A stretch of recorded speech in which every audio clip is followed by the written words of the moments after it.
গীবত করা বলতে কোন ধরনের কথা বলা হয়? যেমন আহমদ আমাকে জয়নালের সম্বন্ধে কিছু বলল, তারপর আমি জয়নালকে বললাম আহমদ তোমাকে এই খারাপ কথাগুলো বলছিল, এটা কি গীবত?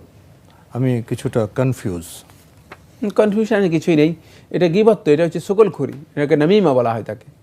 আহমদ সে আপনার কাছে মানে এক ব্যক্তি সম্পর্কে একটা কথা বলেছে, আর আপনি সেই কথাটা গিয়ে বললেন যে হ্যাঁ আহমদ তোমার বিপক্ষে এই ধরনের খারাপ কথা বলেছে, এটা হচ্ছে নামিমা, সকলখুরি। উদ্দেশ্য হচ্ছে দুজনের মধ্যে একটা ফাসাদ তৈরি করে দেওয়া।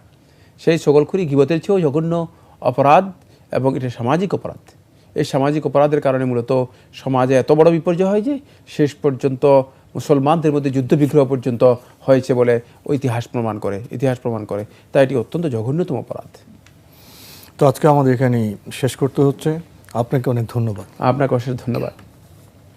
প্রিয় দর্শক, আমরা এতক্ষণ দেখছিলাম এনটিভি আয়োজিত এবং লাভ হলো নিবেদিত অনুষ্ঠান আপনার জিজ্ঞাসা। আমাদের এই অনুষ্ঠান আপনারা এনটিভি অনলাইনেও দেখতে পারবেন। ভিজিট করুন www.ntvbd.com। এছাড়া ইউটিউবে এবং আমাদের ভেরিফাইড ফেসবুক পেজে অনুষ্ঠান দেখতে পারবেন। প্রিয় দর্শক, শেষে এসে আমরা গীবত এবং চুগলখড়ি প্রসঙ্গে কিছু কথা শুনছিলাম।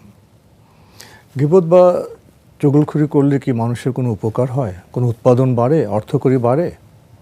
অথচ এই দুটি বিষয় না হলে যেন আমাদের আসর জমে না, আমাদের সামাজিক জীবনযাপন যেন সম্পূর্ণ হয় না। শয়তানের এত বড় ক্ষতির সম্মুখীন হওয়ার পরেও কি আমরা সচেতন হব না?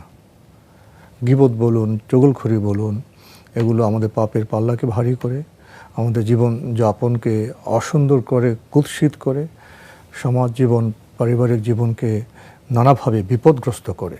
তারপরেও কি আমরা সচেতন হব না?